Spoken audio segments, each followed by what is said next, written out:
Stephen Blake is faculty nutritional biochemist at Hawaii Pacific Neuroscience. He's offered many classes at the University of Hawaii. He has designed the Hawaii Dementia Prevention Trial, clinical study at Hawaii's Alzheimer's Disease Center. He is personally involved in conducting the clinical trial using dietary changes and with nutrients found in this targeted nutritional supplement, brain and body food. He's the author of 2008 McGraw-Hill College textbook, Vitamins and Minerals Demystified. Also the author of How Not to Get a Heart Attack, Arthritis Relief, A Nutritional Approach to Alzheimer's Disease, and Understanding Fats and Oils. Blake authored the Diet Doctor software for analyzing dietary nutrients. Please welcome Steve Blake. Thank you. Thank you very much. Well, as Robert mentioned, I work at Hawaii Pacific Neuroscience, and somebody with a stroke walks in every day. Sometimes they're wheeled in, or sometimes they're in the emergency room, and we have to go to them. Strokes are very, very common. One American dies from stroke every 4 minutes, and just a staggering number of people, almost 800,000 people every year, get a stroke. Most strokes are called ischemic strokes. That means clogged arteries. Talk about Latin names that no one understands. Ischemic means clogged arteries. The other type is hemorrhagic strokes, and they're bleeding in the brain. One of the worst parts about stroke is the disability. Sometimes people don't notice much of a problem when they have a stroke. Other times they have trouble speaking or moving their arms or legs or in a wheelchair. Various parts of the brain can be damaged. So the disability is a real problem, especially for the caretakers. It can be really heartbreaking. Worldwide, stroke's #2 cause of death. There is one place where doctors come in really good. If you have a problem with your face, one of your arms is weak, you have trouble with speaking, especially slurred speech, get yourself to a stroke care emergency room immediately. The clot-busting drugs can really, really help. And this is where modern medicine does its best, is in the emergency room. And I encourage you, if you ever have a stroke, don't waste a second. Get in there. Because if they can bust the clot up and get blood back to that brain in time, it can minimize the damage that the stroke will cause. This is this little white spot. Oops. Let me get to the laser pointer here. This little white spot is a tiny stroke here. When arteries get atherosclerotic plaque inside of them. And this process, I used to think, started between age 4 and 8 years of age, when children experience fatty streaks in the inside of their arteries. I read a heartbreaking study on fetuses, that they already had plaque forming in their arteries in the womb. This is a dietary problem. This is a larger stroke. The white area, or on the other slide, the dark area, it's a large part of the brain has been damaged and disabled. This is to be avoided, and that's what my talk tonight is on. This is the scariest slide I'll show you. This area here is literally a hole burned in the brain by lack of oxygen and nutrients from a plugged artery.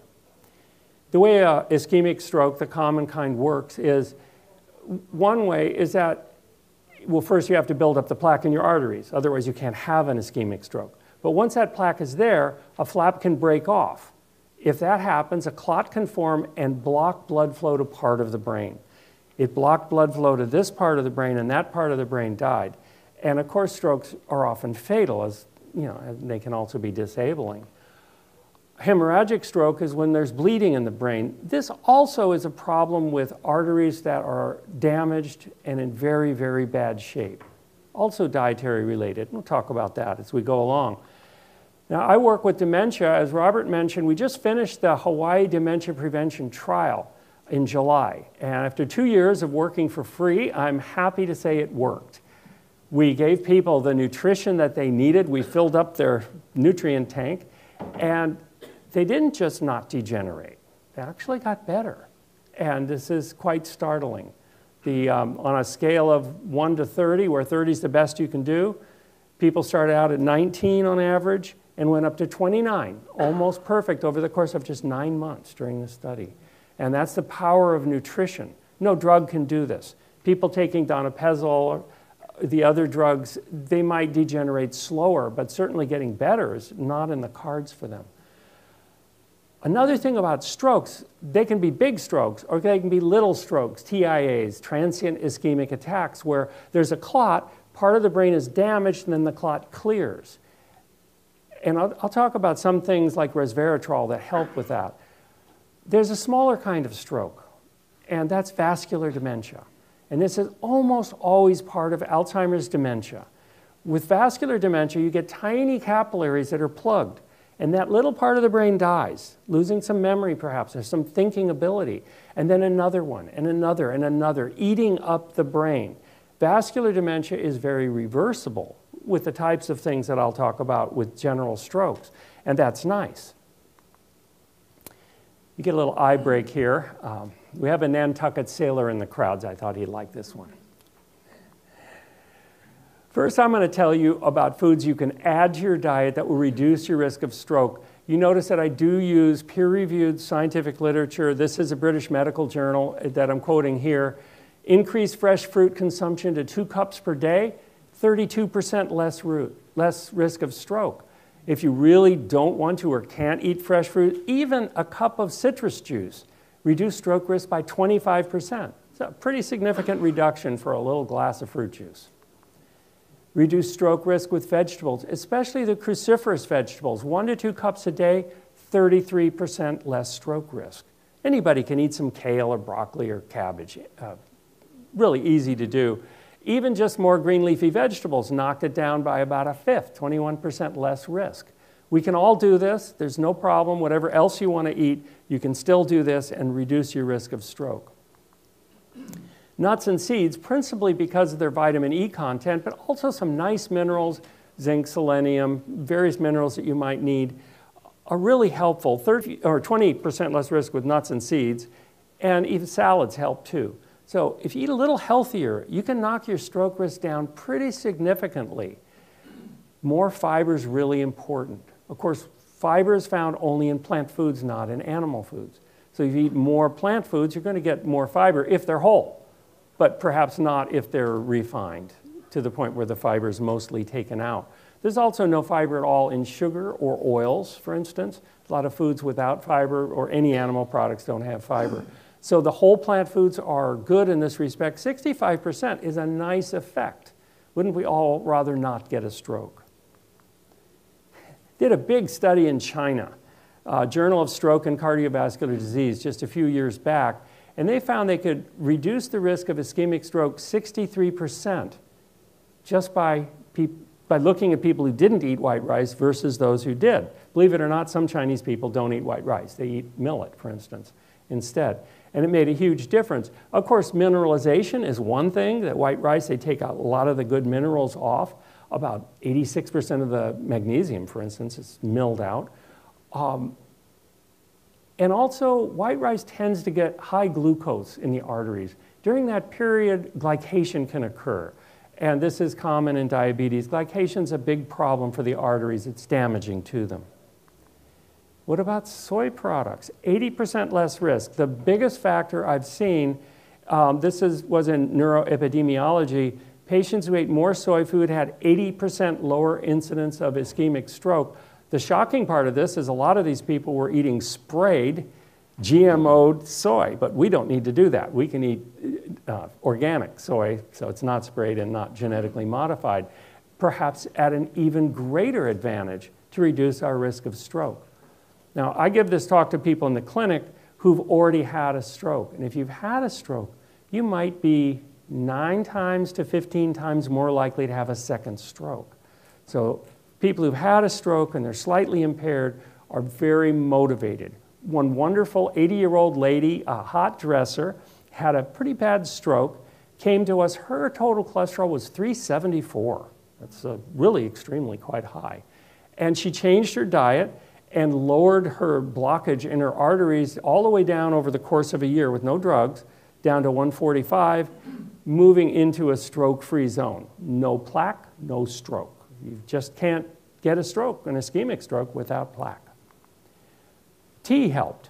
So there's, of course, many flavonoids in tea, many nice things in tea that are beneficial. I'm not sure the caffeine is really that beneficial because that might increase stress a little bit. But it did reduce incidence of stroke in different studies from 40 to 70%. Now, this is one that's interesting. Big study of women over 12 years, and this is just a very recent study. A Swedish mammography cohort, they looked at it, the risk for stroke was increased 60 to 280% in those who ate fish. Isn't that interesting? Why do you think that is? It's the pollutants in the fish. The methylmercury, which was mentioned earlier, and the polychlorinated biphenyls. Where are those found? Well, the biggest source is fish oil, and the second source is fish. These are polychlorinated biphenyls, which were banned in 1977, but they're everywhere in the environment, from the North Pole to the South Pole, and they were replaced with PBDES, polybrominated diphenyl ethers, if you like the big word, and these are also everywhere and are very damaging.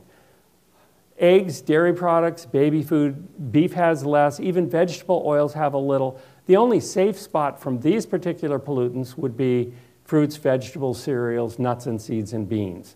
Things that don't biomagnify fat-soluble pollutants. So what about fish oil? A lot of people, how many people here do not take fish oil? Can I have hands who don't take fish oil? That's really good. Okay, that's a good showing. The last crowd I talked to in the Veterans Administration Hospital, just about everybody was taking fish oil.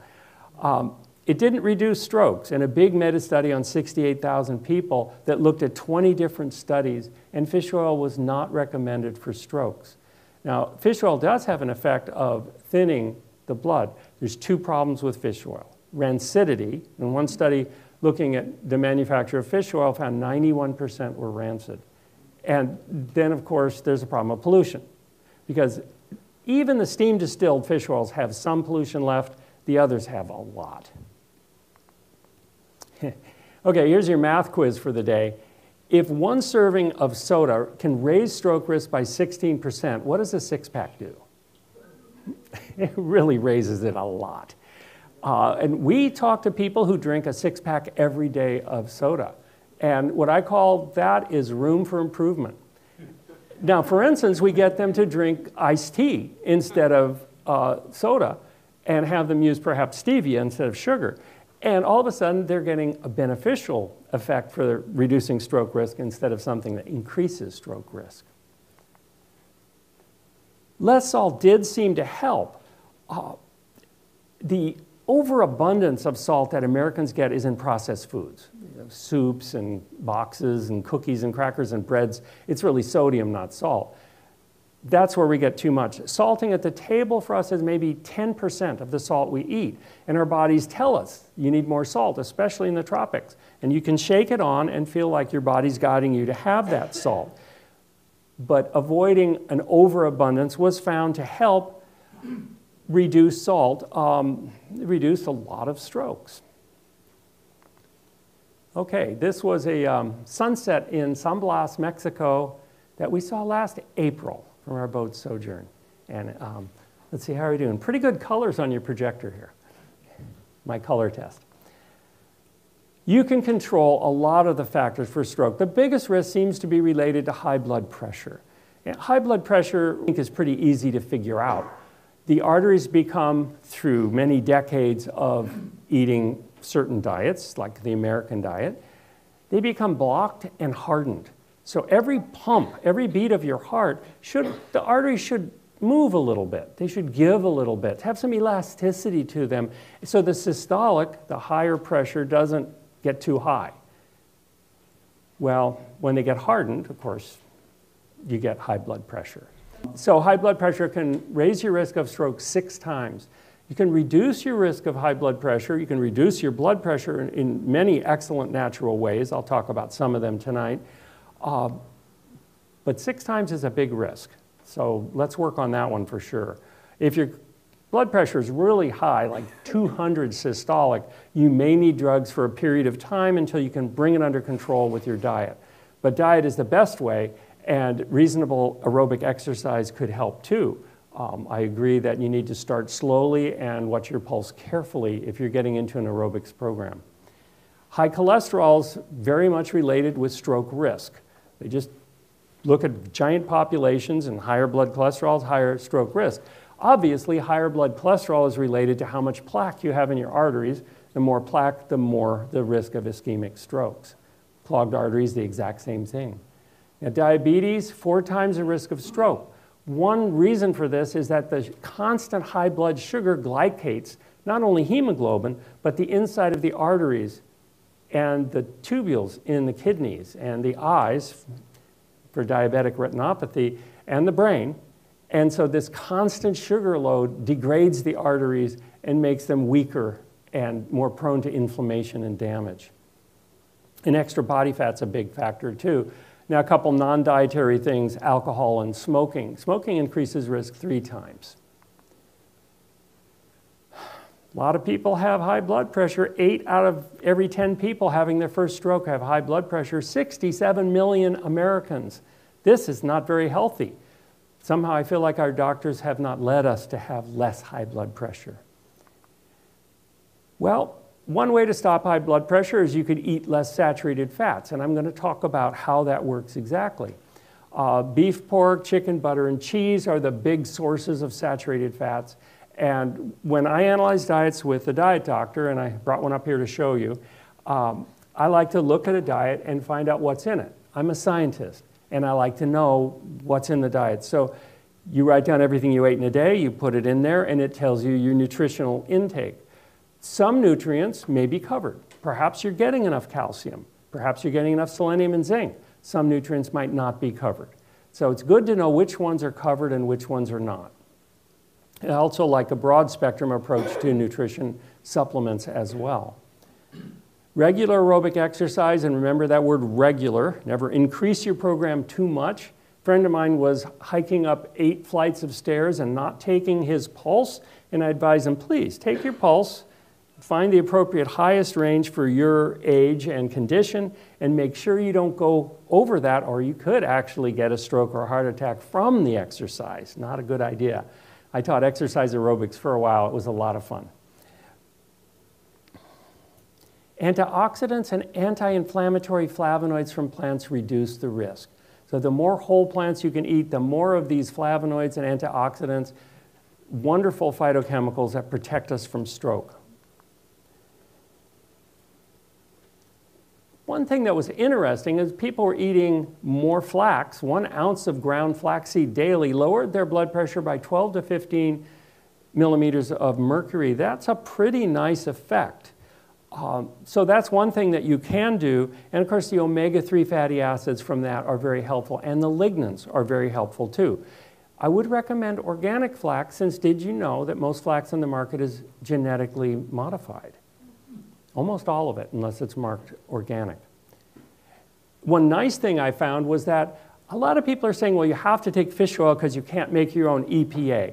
In my book on fats and oils, I have a whole chapter on how you make EPA in your own body from alpha-linolenic acid. And it was found that EPA levels raised by 26% from this flax powder. So clearly people are making it themselves. And they don't have to get polluted and rancid fish oil or unpolluted but rancid oil from algae. You get a break. This is Sojourn.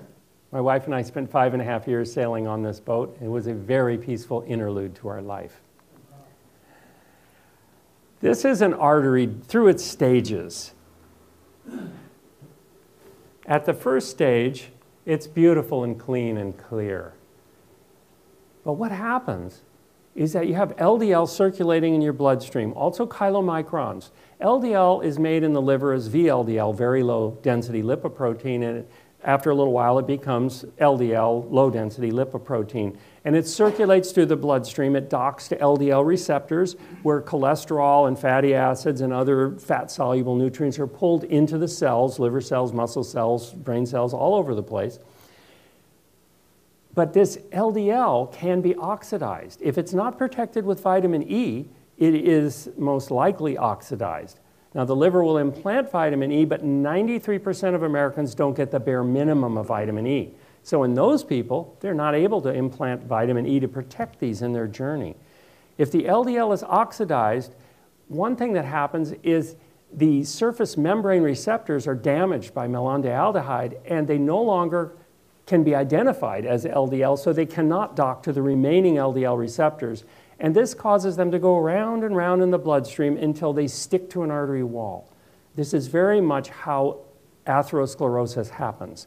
Once they stick to the inside of the artery wall, what you have is macrophages attacking them, foam cells building up, and cholesterol and calcium building into this plaque on the inside of the arteries.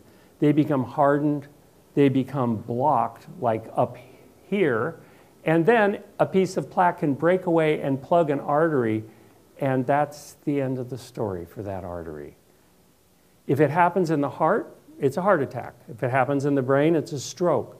Sometimes a piece of plaque will break free somewhere in the heart or the arterial system, travel to the brain, it's called embolism, and block the brain and cause a stroke too. All of this is due to these diseased arteries. So this is my book on fats and oils. It's under $10 download on my website if you want to know all about fats and oils. It's really quite comprehensive. Excess dietary saturated fats. Here's how they work. I mean, why would it not be a good idea to eat a lot of butter and steak and cheese and coconut oil and all the things that have a lot of saturated fat? They reduce the number of LDL receptors.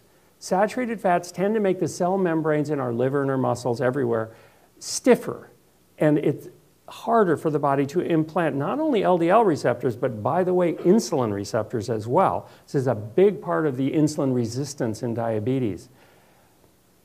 Also, when you eat saturated fats, more VLDL is created in the liver, resulting in more LDL circulating. Now, it's interesting that most sources of saturated fats do not have the antioxidants necessary to protect them. So, for instance, meat and cheese have almost nothing in the way of vitamin E. And coconut oil certainly has no vitamin E or other antioxidants to protect it. Most sources of saturated fatty acids are devoid of the antioxidants necessary to protect this extra LDL circulating through your bloodstream, so you wind up with oxidized LDL going through your bloodstream. Now, cholesterol is another part of this story. Cholesterol is found particularly in eggs, shrimp. Just a few foods are really high in cholesterol, and I'll talk about those in a few minutes. Once the oxidized LDL is damaged, it can't mate to an LDL receptor anyway, its fate is sealed. It's going to stick to the inside of an artery, disease that artery. It's an inflammatory process, and anti-inflammatories are helpful. It's one of the reasons all those foods I mentioned help, the anti-inflammatory and antioxidant properties. One more thing about excess saturated fatty acids the next time you contemplate a barbecue. Less cholesterol is removed in the bile. And every day our bile will remove about 1,000 milligrams of cholesterol from our bodies, the HDL or the little garbage trucks that bring it to the liver for disposal. That cholesterol is then recirculated through our digestive system, and it can be reabsorbed into our body if needed. Now, dietary cholesterol is usually only about 400 on a pretty bad American diet. On some diets like the Atkins diet or the Bulletproof diet, it may exceed 1,000 milligrams. So then you're getting almost double the amount of cholesterol in your digestive tract. It's kind of interesting that phytosterols from nuts and seeds reduce your absorption of cholesterol. But I don't want to jump ahead because that's the bottom line on this slide. To lower blood cholesterol, it's tightly correlated with strokes.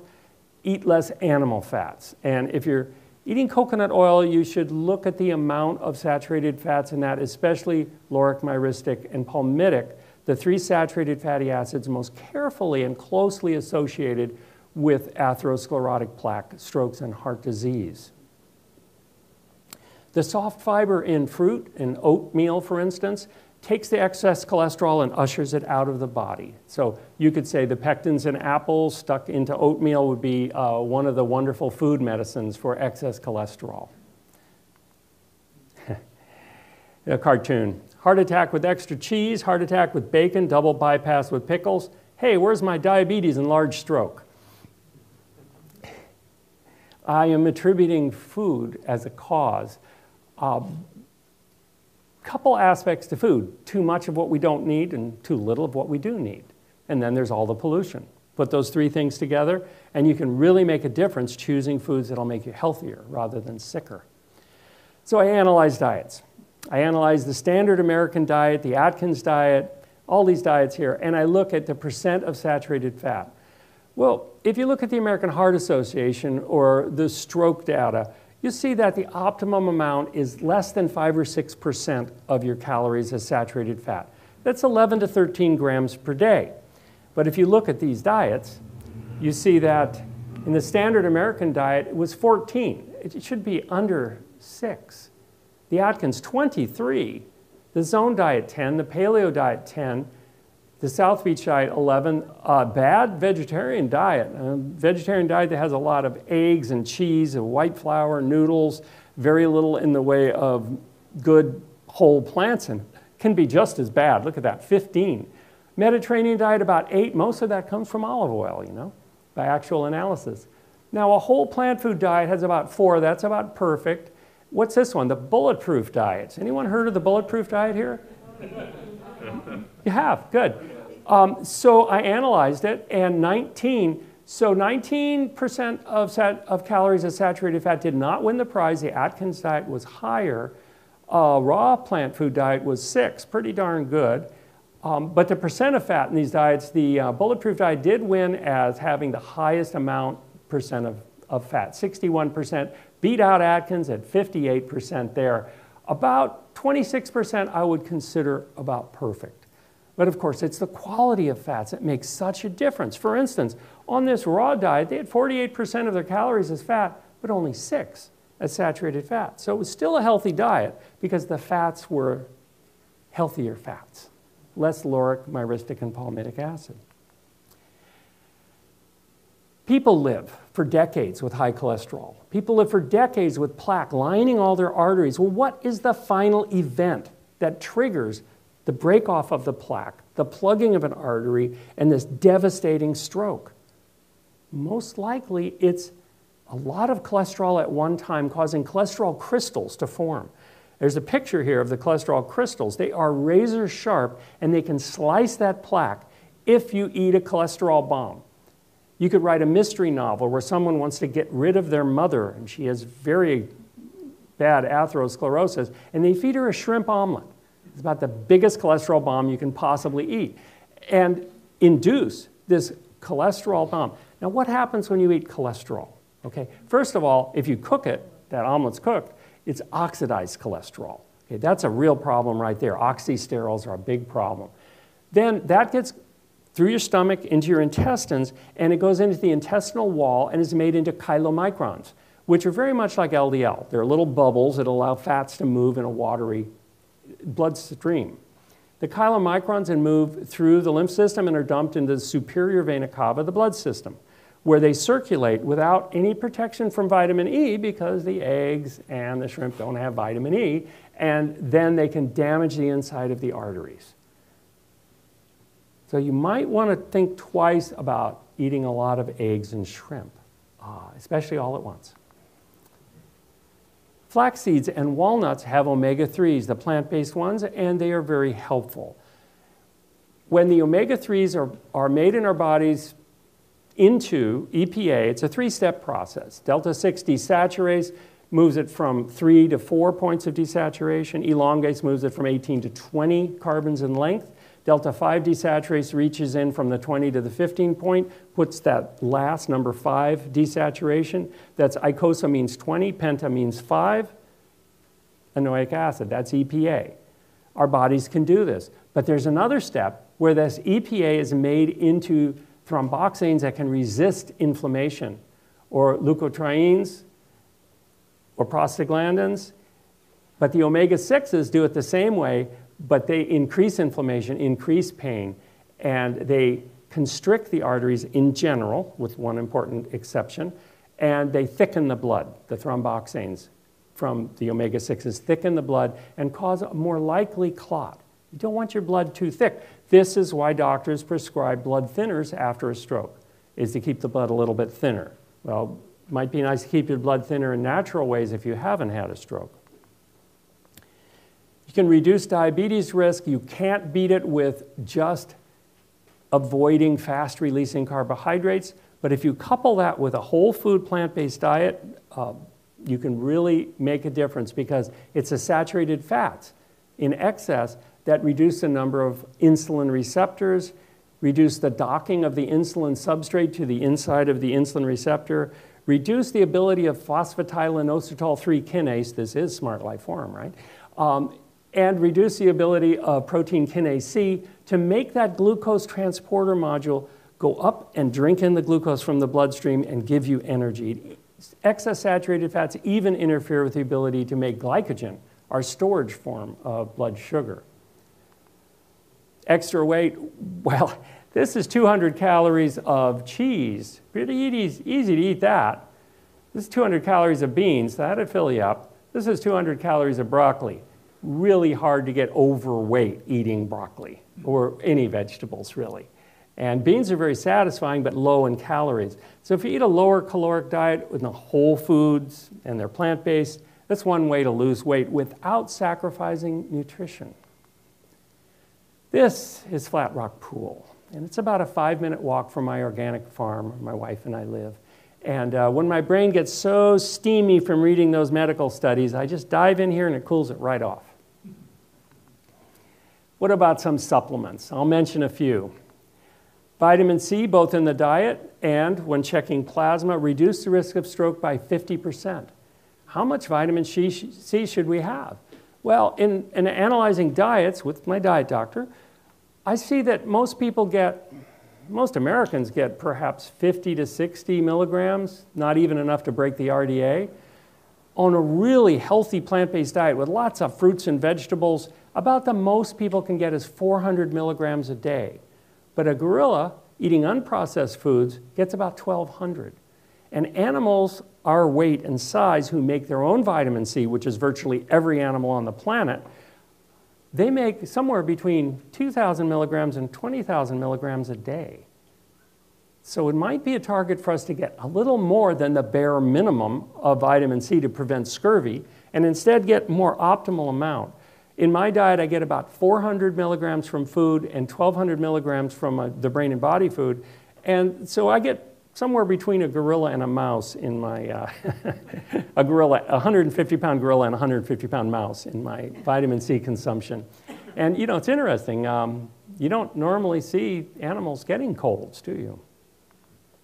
Selenium really protects. And yes, Brazil nuts do vary in the quantity of selenium they have. Some have way too much. These trace minerals, you don't want too much, and some have too little. So yes, I do take selenomethionine in a multiple vitamin. About 100 micrograms a day is probably fine. 55 is the minimum on that in micrograms.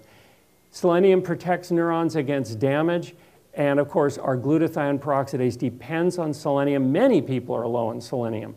And without glutathione peroxidase, we can't turn hydrogen peroxides in our brains and bodies into water. And with it, we can. And that's pretty nice. Cacao. Now, here's a prescription everybody will like. 29% reduction in stroke risk with more chocolate. So there you go. I prefer the dark chocolate myself. Resveratrol from red grapes. Yes, you can get it from wine, but it might be a little healthier to get it from grapes themselves, and they are juicy and delicious. We would recommend organic grapes because grapes are often sprayed on the surface. It reduces oxidation, inflammation, and brain cell death during a stroke. And remember, any of us can experience these tiny strokes, the vascular dementia strokes, anytime if we have clogged arteries. And let's talk about vascular dementia briefly. Vitamin D lowered the size of brain damage after a stroke. And since we may be having invisible strokes, let's minimize the damage that they do. Be sure and get enough vitamin D. How much is enough? I would say in this climate, probably 4,000 IUs of D3 a day would be about the right amount. That's also the upper limit set by the Food and Nutrition Board. If your blood tests come back low in vitamin D, your doctor may boost that up for a while, if he's a smart or she's a smart doctor, until you get to a normal vitamin D levels, and then 400 IUs generally does keep it up. 1,000 IUs I think would be a minimum for vitamin D these days in the D3 cholecalciferol form. Carotenoids are really great. Higher levels of carotenoids lower inflammatory markers in cerebrospinal fluid just after a stroke. And of course, they relieve oxidative stress. They're fat-soluble antioxidants. And you could get more tomatoes to get lycopene. There are many carotenoids. Some, called the carotenes, can be made into vitamin A. And the others are just great antioxidants. I did put a mixture of different carotenoids into the brain and body food because we found that if you just use beta-carotene, it can cause problems.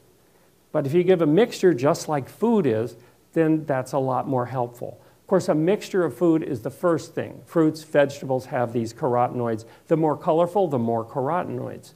It's kind of nice. Functional decline was associated with low lutein levels. Now we know lutein is really good for the macula, and it's an enantiomer zeaxanthin. These are both extremely helpful for the macula to prevent macular degeneration. And lutein and zeaxanthin are two of the carotenoids I'd recommend that we all take just as a preventive measure. Two of the nutrients, by the way, that are not called essential daily nutrients, but I would consider them so. Turmeric can be very helpful. I recommend a curry for turmeric as a great way. Remember to put in black pepper. The piperin helps the absorption of the curcuminoids. Coenzyme Q10 we used in our successful trial on Alzheimer's disease, and something that you might consider in the ubiquinol form. So you can control your risk factors for stroke. You can do a lot about it. You can eat all those fun foods I talked about at first and ignore eating less saturated fatty acids. I think at your own peril. Or you can do both and reduce your stroke risk. Remember, once you've eliminated your plaque in your arteries, your chance of an ischemic stroke is gone, and the chance of a hemorrhagic stroke is extremely low because your arteries will be in such healthy, happy, good shape. Well, that's what we call kind of a fast, short presentation. Thank you very much for your patience. May none of you have strokes. Thank you very much. So we